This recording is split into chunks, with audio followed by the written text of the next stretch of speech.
There's a wonderful series of books by Ransom that uses found photography to weave together its narrative.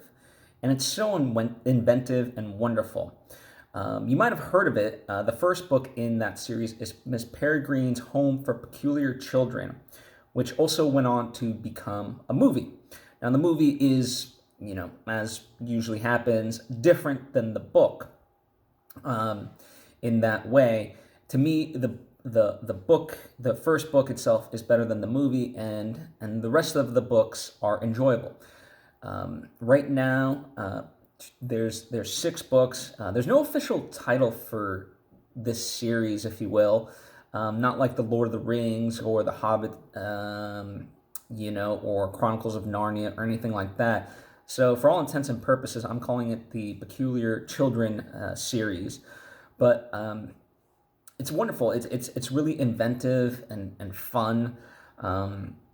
It's basically about these quote unquote peculiar children who have superpowers essentially, and how they kind of fight to survive in this world against this enemy that essentially eats them.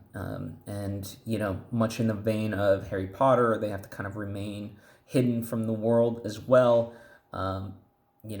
Just because of the world, but also because of their enemies.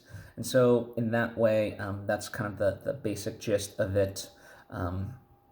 But if you're into fantasy, it's definitely worth checking out. I found it very enjoyable. I only read the first 3 books, which is like, the trilogy, and then it kind of continues on in a second trilogy. I haven't read those yet, but the first 3 were very fun, very enjoyable. So worth checking out. And when you do, let me know what you think.